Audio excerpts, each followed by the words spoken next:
Get up in the morning, I said, look, unto God, I saw an alien standing by the bed last night. He asked Moo how they did the abduction. And he said that it was very easy when you know how.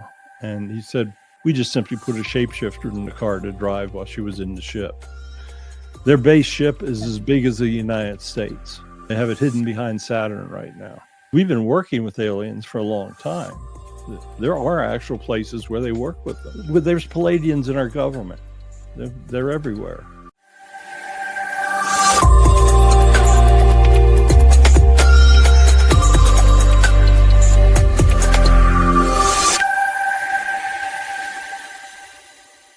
Today we are talking with Barry Strohm. Barry is a psychic medium and a channel. He is also the author of 10 books on a wide variety of topics such as Mohammad, Jesus, angels, aliens, as well as conspiracy theories.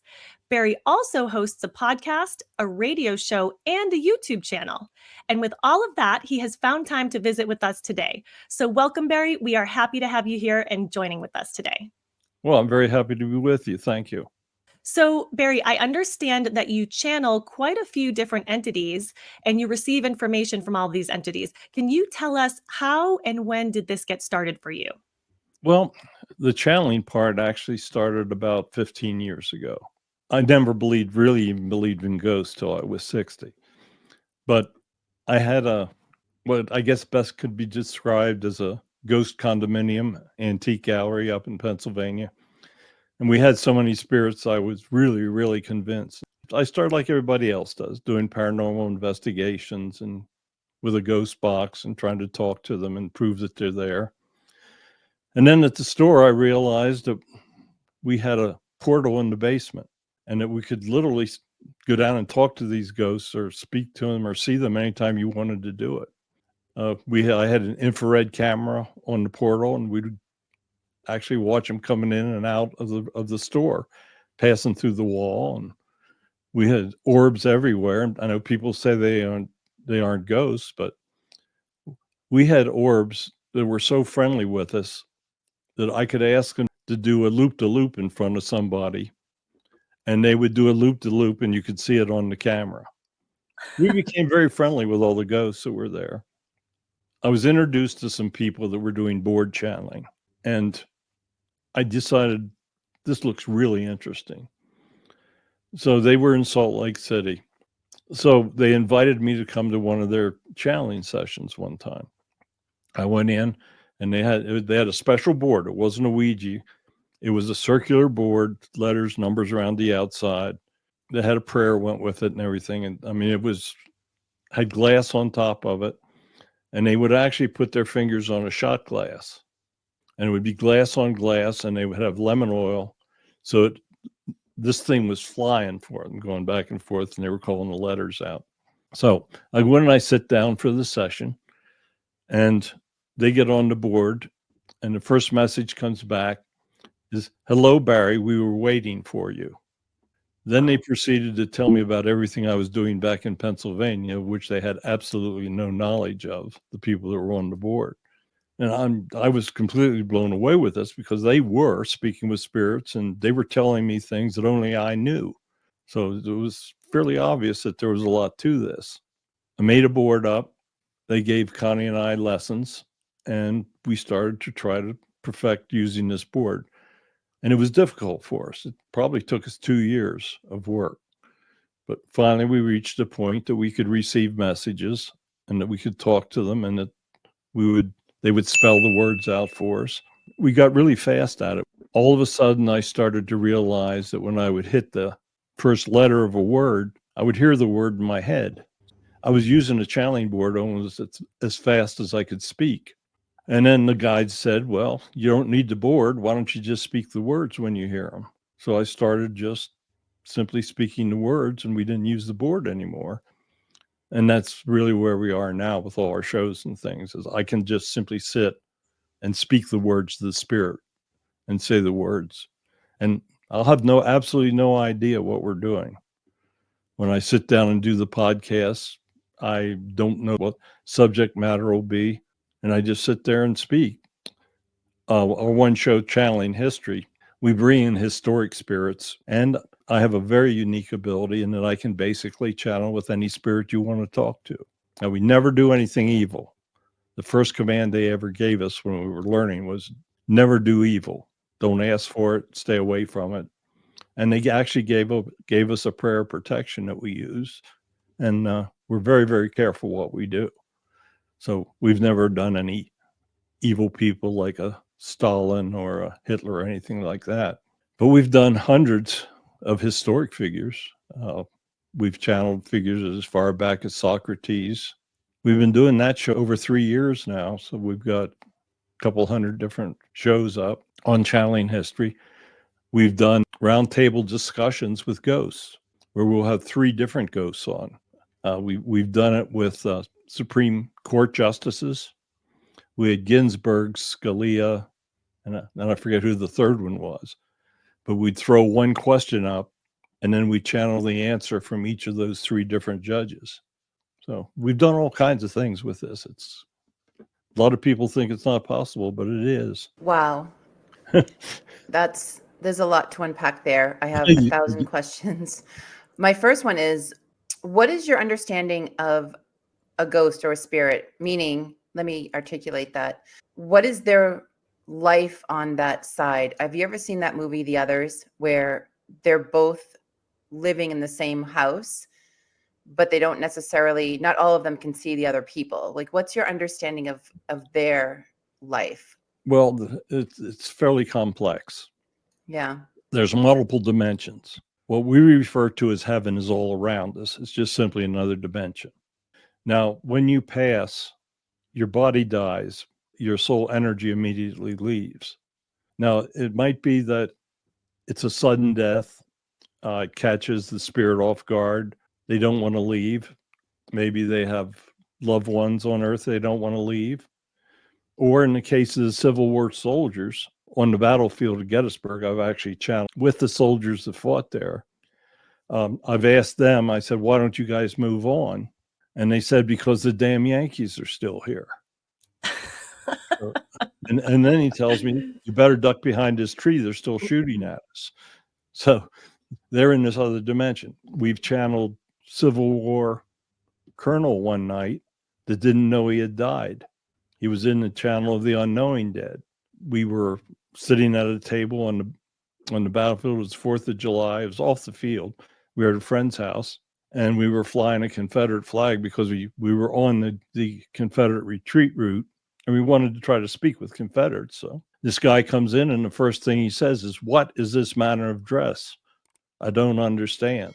The women were wearing shorts and baseball caps, and it was, July 4th. And the guy thought he had just left Gettysburg. He was in charge of guarding the rear of the column, and he had his men with him. We asked him to bring his men up. I have a picture of a Confederate soldier looking at the Confederate flag.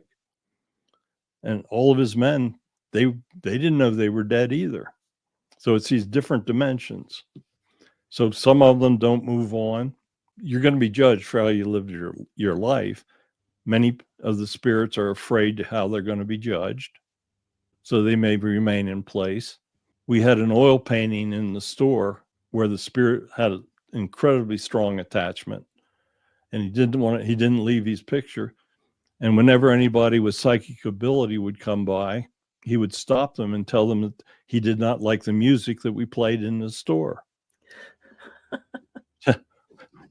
One day I was up front, and this woman comes up, and she says that I have something back here that's speaking with me, and I'd like to buy it. I walk back, and it's the oil painting. And I said, would you tell me exactly how this item is speaking to you? And she said, well, I'm a psychic, and he's telling me that he hates the music here, and would he please take me home where he would be a lot happier? So she buys a $1,500 oil painting because the ghost was talking to her. So I mean, there's just simply all types of different. Okay, I have to ask on that one. Did you ever follow up with her to find out if she continued conversations with the spirit attached to the oil painting once she took it home? She never came back in, but I assume she did. If you're stepping up with $1,500, you're going to keep talking to it.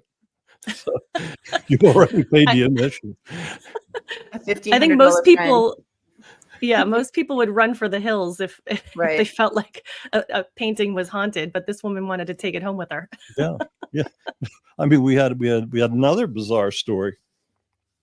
We had a mirror with an incredible attachment to it. We had the professional team come in, and they took a picture of this mirror, and you can see the male investigator standing right in the center, and over his shoulder, you have this incredible image of a woman looking over his shoulder, and you have another half image from eye level up of hair and eyes looking over his other shoulder. It was two ghosts.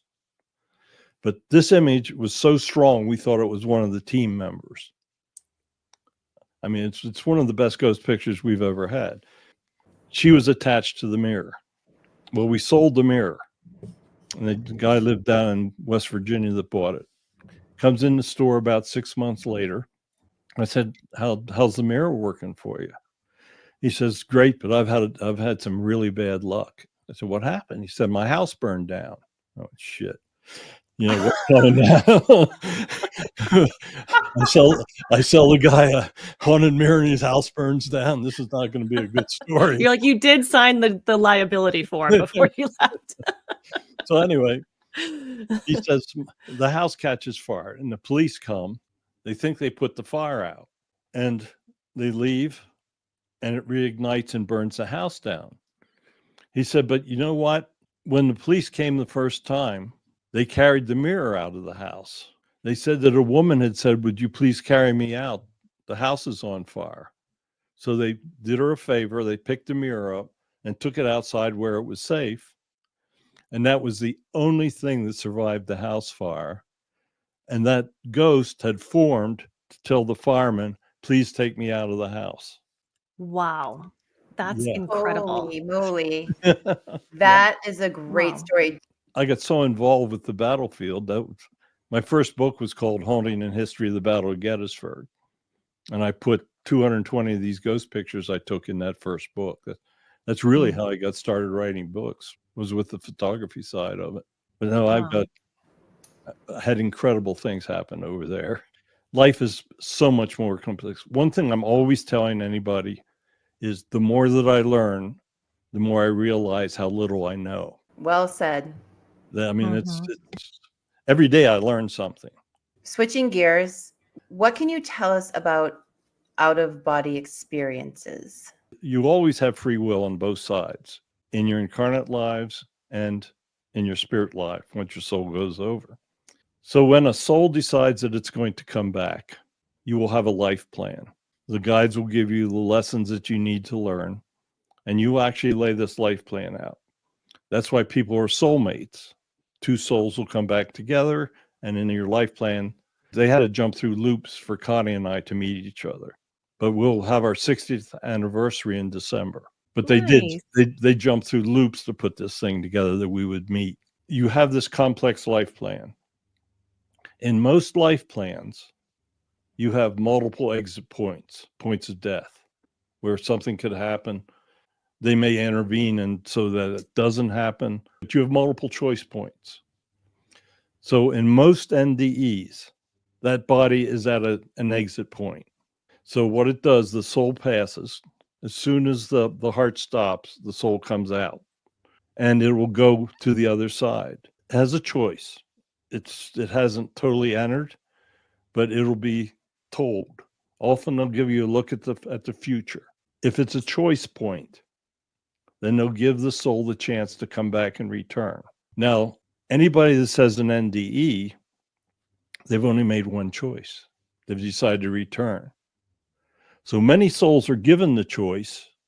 And since heaven is such a nice place, or there may be they may be sick or whatever, they choose to stay in heaven. Now, there's no time in heaven. So they may be over there for a much longer human time. They do many, many different things in these NDEs, but there's generally no two stories the same. Like an atheist may actually have an exit point. I mean, some atheists, when they go over there, are nothing but darkness. Well, that's because that's what they expected, nothing. so they get nothing.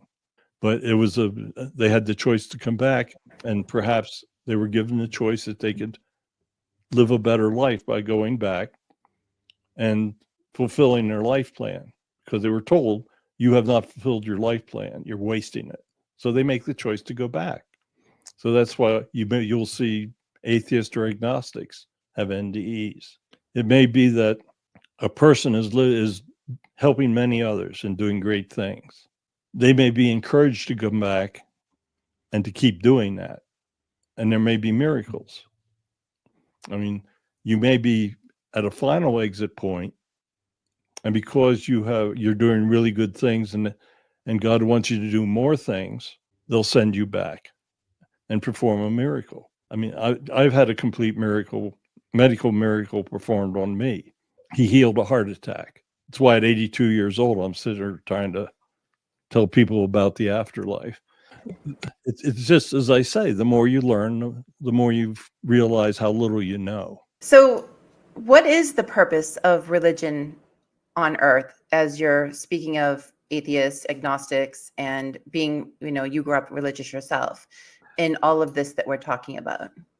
Every religion has been changed through the years, through translational changes. I can speak to you about Mohammad because I wrote a book about his life that he channeled and gave to me. When these prophets, the Buddhists, I mean, all of them, nobody wrote these guys down word for word. When everything was done from memory, I think the earliest writing about Christ goes to about 70 AD. Well, he died in 30 AD, so that's 2 generations. So you have 2 generations there that the memory's changed. And that's why you see the different gospels that are so different, is because the memory factors are so different. So there is actually one underlying law of all religions, and it's do not do anything to anyone you do not want done to yourself. The golden rule. The golden rule is the underlying fact. Now, there is a huge difference between religions and belief and spiritual belief. A person can grow up and have never heard of Jesus, so they would never hear the fact of people in Christianity saying that the only way to go to heaven is by being a Christian. Any religion that tells you that they're the only gateway is lying to you. Now, I can see a lot of people getting irritated at this point, but that's the way it is. All souls go to heaven. What happens when your soul goes to heaven is whether you advance in the realms or not. And that is entirely determined by how you live that life. Because religions are supposed to teach you how to live a good life. But you can live a good life and help others without religion. Now, religions do bring social interactions and do a lot of good, charities. But think about all of the people that lived before Jesus walked the earth. Christianity didn't exist. So Christianity obviously wasn't the path for all those people for those thousands of years that lived before Jesus walked the earth, because it doesn't exist. When you channel and speak with all of these people, the prophets, and I've channeled Moses. Sunday morning, we just did John the Baptist. We channeled him on the Sunday show. We did the weekend before, we did Joseph, father of Jesus. I channeled Jesus every Wednesday morning with his message. Mohammad, we published a book about him, his true words. And it's always the same. The basic foundation they were sent back with is always simply how you live your life and how you help others. So, Barry, switching gears a little bit, because you did bring up Jesus, and this seems to be a theme. We talk about him quite a bit with our guests. Some people think he was an ascended master, but I've also heard the idea that he might also be an alien, an extraterrestrial that was sent to our Earth to help us raise our level of spirituality and consciousness. So I'm curious what your thoughts are on that. Who is Jesus and who is he to our planet? Real simple. Jesus was God incarnate. When he walked the earth, he would tell people that he was the Son of God. But he would never tell anyone that he was truly God incarnate, because he did not want to be associated with the hundreds of Roman gods. If he would have said that, then the people would have said, oh, yeah, another one. He never told anyone truly what he was. But the fact that he truly was God can be seen in the Shroud of Turin. To create that image of that type on that cloth, the energy far exceeds anything that humans at this time are capable of. I did a whole video on this thing with all the technical aspects of it, but the energy that had to be used for the resurrection had to be as great as that of the sun itself. So the miracle of the resurrection absolutely proves that he was God incarnate. There is absolutely no way to explain that image on that cloth, but one way, and it's through the amount of energy that was required to do it. We can't even come close to it today. In 325 AD, when Constantine calls the Conference of Nicaea, they did not even know when he was crucified, the month or the date. The main thing was to clarify they were celebrating Easter and Passover were in conflict. So they wanted to resolve that. The Christians of the time were having riots on whether Jesus was a prophet or whether he was a deity. So within 300 years, they had lost so much context. They select 27 books of the Gospels, the 300 presented. And Constantine picks books that are similar in nature. He throws out the Gnostics. He picks books that are going to be politically popular because he's trying to calm all this rioting between the Christians down. So you've got all of these influences going into the writing of the Bible. I mean, the fact that there were hundreds of Gospels that were created. Then you have the Christian writers coming in and changing it because Jesus, he spoke so simply that the Christian writers couldn't believe how simply he was speaking. He spoke to the common person.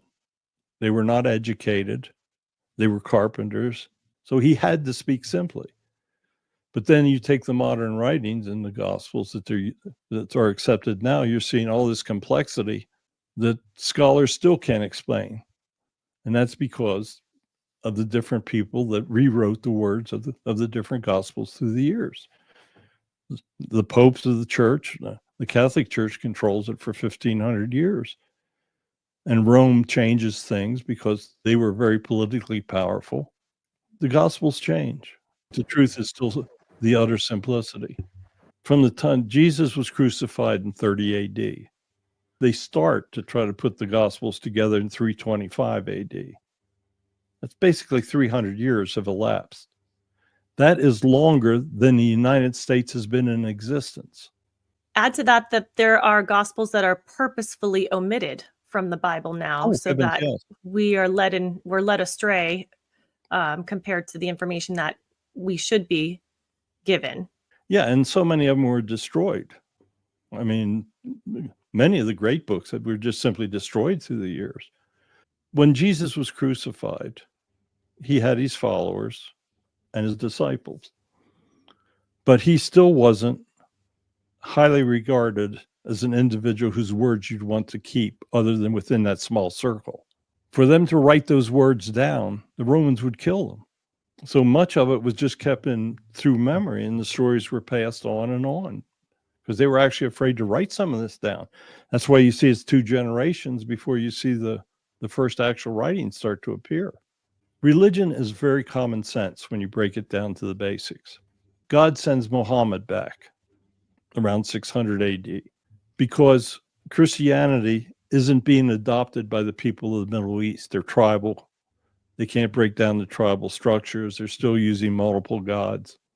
So he sends Mohammad back to speak of the one God, Allah. Well, you can refer to God the energy of God any way you want, because God has no form. He's this universal energy.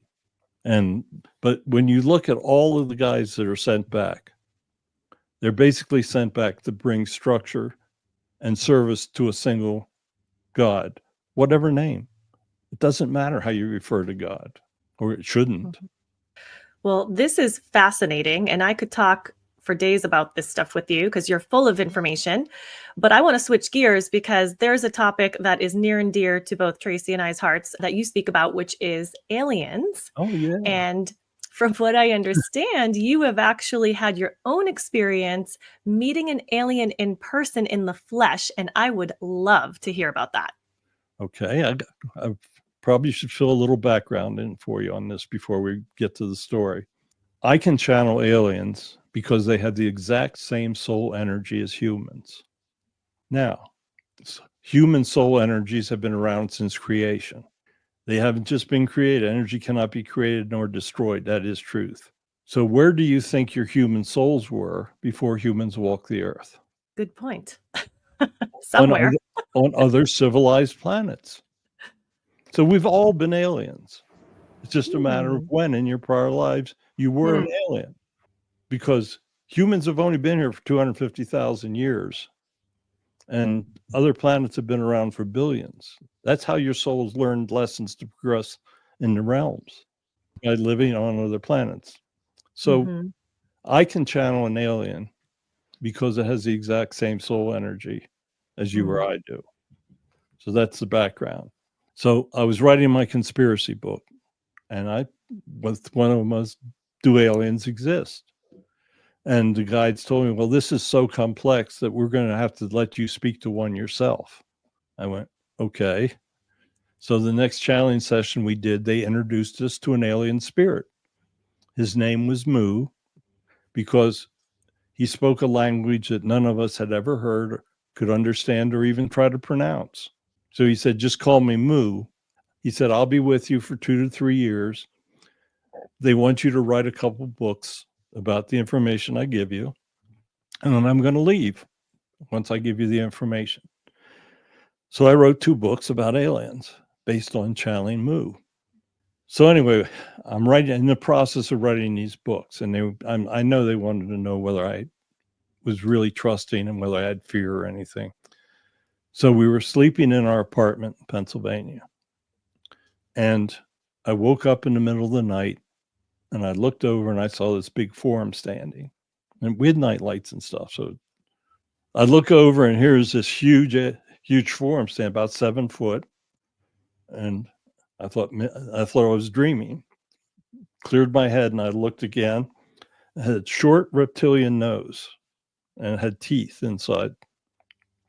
It looks over at me and smiles. And then, bam, I'm knocked right back out. My wife has been abducted. We know all the information, no question about it. So I woke up and I'm thinking, I bet you she got abducted again. And I'm going, so I told her about it. We get up in the morning. I said, look, honest to God, I saw an alien standing by the bed last night, and it looked at me, but I never mentioned the word smile. Okay. And it knocked me out, and I'm not really sure whether I dreamt it or what. I'm pretty sure I saw this thing. So our friends that taught us board channeling in Salt Lake City, we get them on Skype that night, and they know zero. They don't know I've seen an alien. They know nothing about this. And I said, I have to ask you a question. I said, will you get Mu's presence over? And they said, yes, he's here. And I said, Mu, did I see an alien last night? In Salt Lake City, our friends channeled the message, yes, and did you see him smile at you? And no one, not even my wife, knew he had smiled. And why did he come to you? Did you find out what the purpose of that visit? To see if I was afraid of them, because they knew that to advance, I had to do some things. And I had no fear. I mean, I sat there and looked at him. I thought, that's weird. So he was a reptilian, it sounds like. Yeah. Okay. It's funny. I get a lot of comments anytime people meet me who are into these types of topics. I get all the time that I look like a Pleiadian. Everyone always says that to me, which I'll take as a compliment. They do. But my question about that is, are there physical people or beings, I should say, on this planet that are not of human origin that would be considered extraterrestrial that are living here walking among us. Absolutely. And Palladians are the largest population group among us. Really? I worked with a psychic that was a Palladian, and she didn't even know it. They told her she was Palladian, and she goes, "Oh my God, that explains so much of my life." There's also shapeshifters. When my wife, when she was abducted, she was driving her automobile, and there was this period of 12, 15 miles. She was not in her car when she comes back. And the answer to how they did it, we asked Moo how they did the abduction. And he said that it was very easy when you know how. And he said, we just simply put a shapeshifter in the car to drive while she was in the ship. And how can we identify if we're, let's say, working or with an extraterrestrial, or you're at the grocery store? Is there something we can do to identify if that's what we're seeing, or if somebody is one? How can they know if they are one? Well, as I said, I worked with this woman, and she was one and didn't know it. I mean, they've been around for thousands of years, and they just simply have adapted with humans. And how did she find out eventually that she was one? Was it through past life regression or channeling? So she had come to us for channeling because I could speak with them. And somehow or other the subject came up. Oh, I said, have I ever been with a Palladian? And the answer comes back, you're sitting next to one. And I went, whoa. So that's how I found out just how close we were to them. There's Palladians in our government. They're everywhere. And how can we tell which ones are the ETs? They won't quite tell us yet. We're getting disclosure started, so we're in the process of disclosure right now. So I have no doubts there's going to be a time that they'll let us know just who it is, but they won't say, "Oh, he's one, that kind of thing." Moo was familiar with over 350 types of aliens. The Nazca lines in Peru. Are you familiar with them? Yes. Are you familiar with the big spider form in the Nazca lines? Yes, I've seen it on a map. Okay. Yes. That is the image of the aliens that helped them make the lines. We're spider people, and that spider stood between 6 and 7 foot tall. How would you like to meet an alien? Spider-Man. Can I specify which species I would like to meet? You can specify, it might be out of your hands. Right. That is so funny. I love it. You're right, Barry. Be careful what you wish for. There's going to be well, she's not afraid of spiders and snakes, so I don't know. I'm not. 7 foot tall. Yeah. Oh, I would be. That's true. It might be a little bit of a different story if die. it's twice my size. I'd be less afraid of a ghost than an alien. Oh, there's nothing to be afraid of ghosts. We have I'm the opposite. We have them running around here in the house. I mean, they're human souls. They're the same thing. They just form up for you. And okay, but if you don't want them, can you sage to get rid of whatever possible spirits, or that doesn't really work? Oh, my personal feeling is that's all a waste of time. If you want them to go away, ask your spirit guides to remove them. Pray to your spirit guides and say, would you please ask them to remove, because they're doing damage, making me nervous, whatever. That's the most effective way to work it. We just talked to them directly. We had a ghost dog in here that was chasing our cats. Our cats wouldn't come out from under the bed. So I talked to Bodie, and I said, Bodie, what's the matter? Why are you so afraid? And she says, Roar. I said, who's Roar? The dog. It's chasing us. It's a ghost. So we got Roar on the ghost line, and we said, Roar, you got to get your butt out of here. This is a cat house. And he left.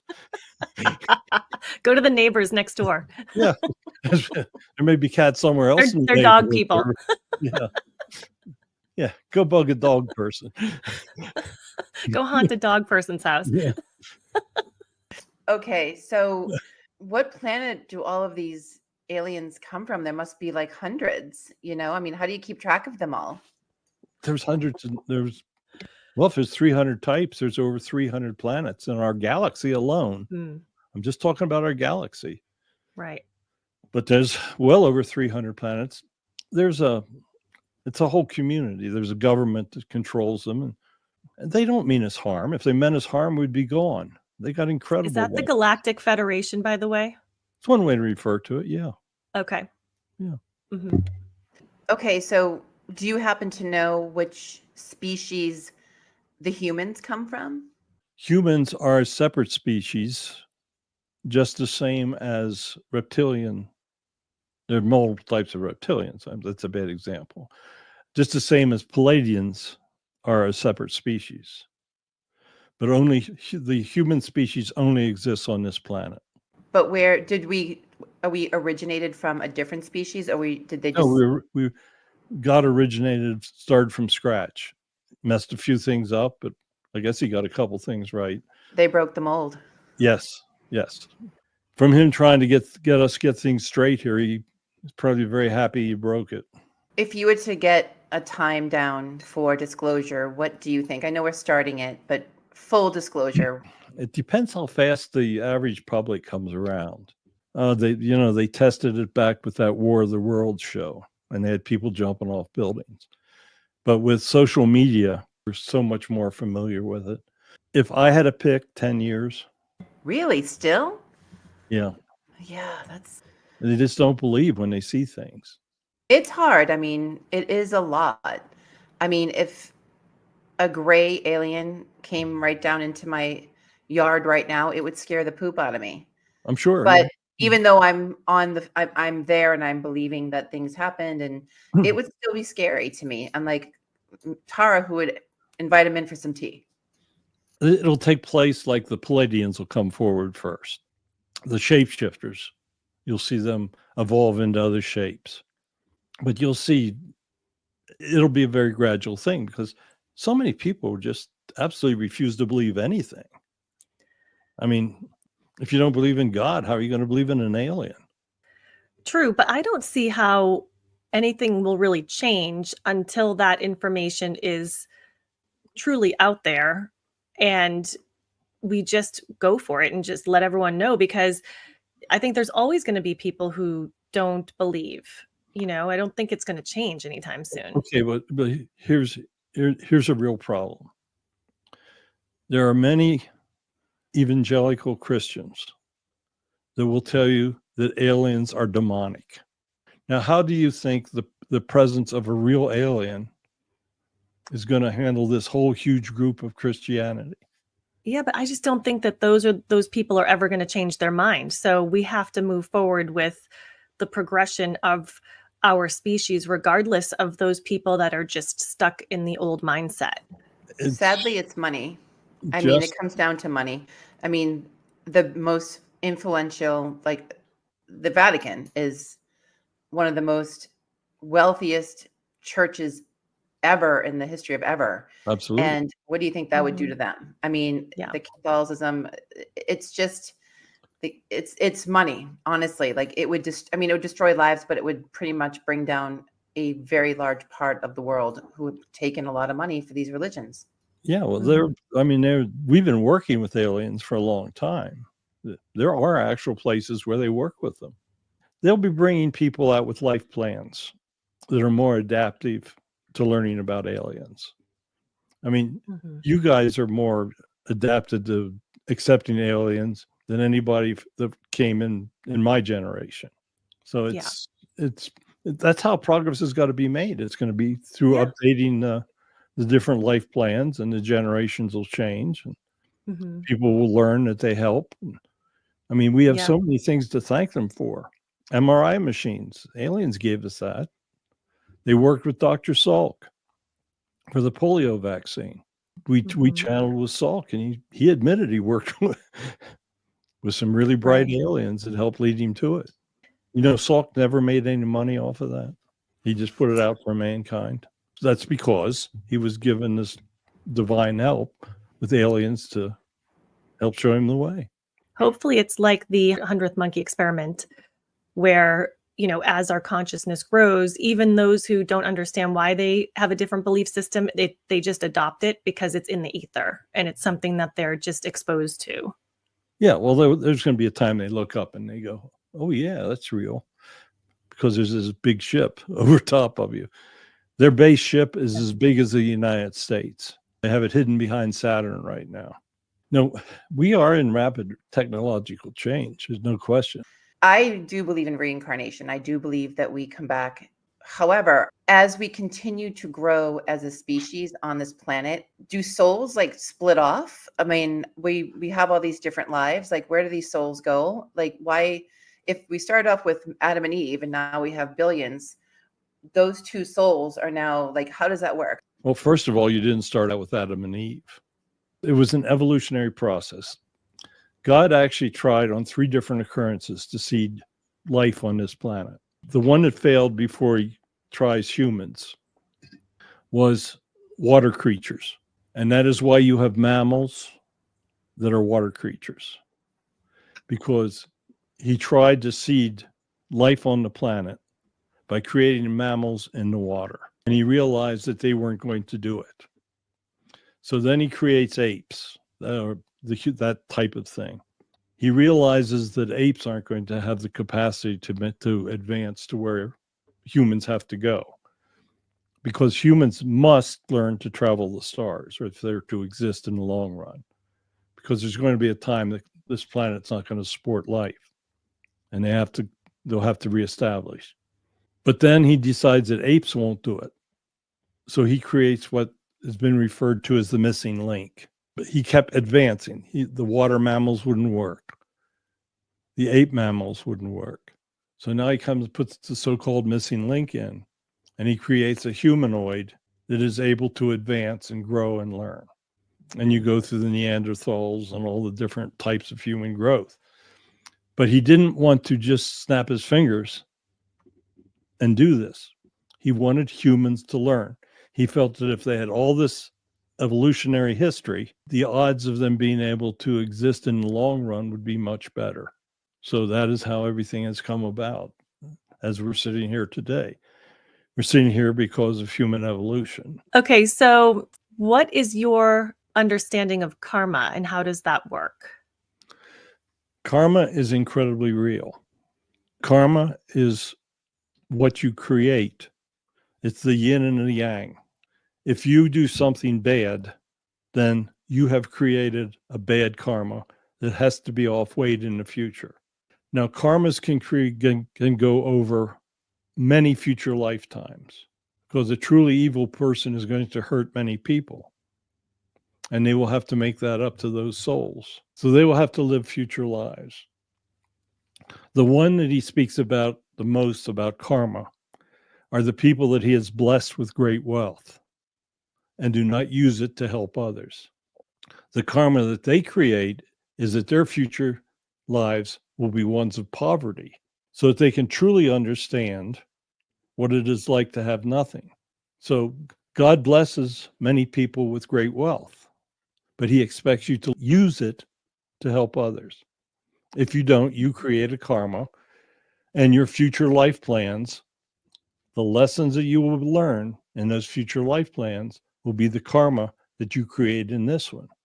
You help people in this life, you create a good karma, and that good karma follows through in your future life plans.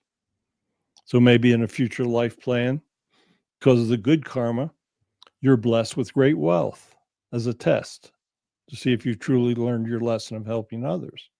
You use that great wealth to help others, and you advance in the realms of heaven. The whole role is to try to get into the 7th realm of heaven, where God is, where the God energy is. Jesus is the human form of God energy. You'll never see God because he's energy, but you will see the form of Jesus because Jesus is the human form.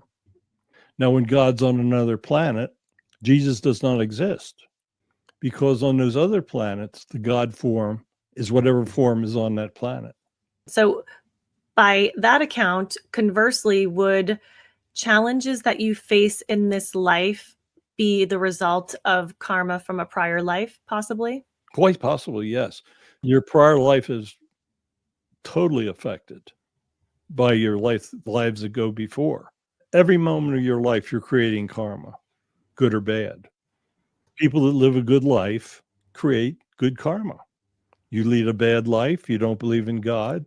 One of the worst karmas that you can create is being an atheist and leading an individual away from God, leading others away, because now you're affecting other life plans. It's one thing if you simply want to screw your life plan up, but if you want to screw the life plan of others as well, that's a big no-no. Prayer is the universal way that you talk to your guides, to the saints, the angels. I've channeled 20 different archangels, and that's what my last book is, Modern Messages of the Archangels. Angels are not understood at all because they're basically energies that nobody sees. And when they form, they come in human form as well as angelic forms. Most times that angels form, they form as a human, and you'll never know that you were talking to an angel. Thank you so much, Barry. We just appreciate you sharing that information. And so for anyone listening, you can go to Barry's website, which we'll include in the description, to find all of his books, the 10 books that he has written so far. He also has a podcast, as we mentioned, a radio show, and a YouTube channel. Again, all of the links will be in the description of the video. And so, Barry, just as we wrap up here, can you please leave us with one final positive message for anyone listening?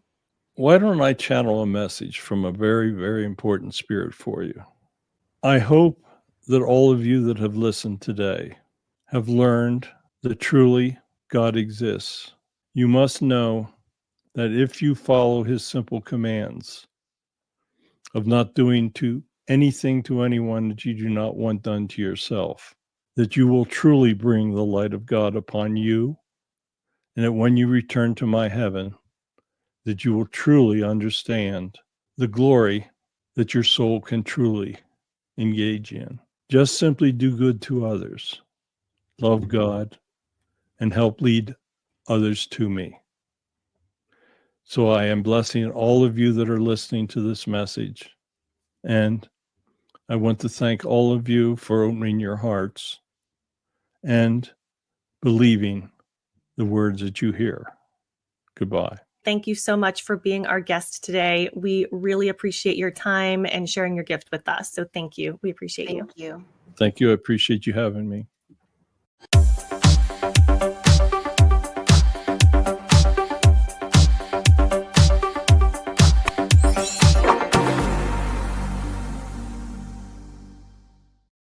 Hi, Barry.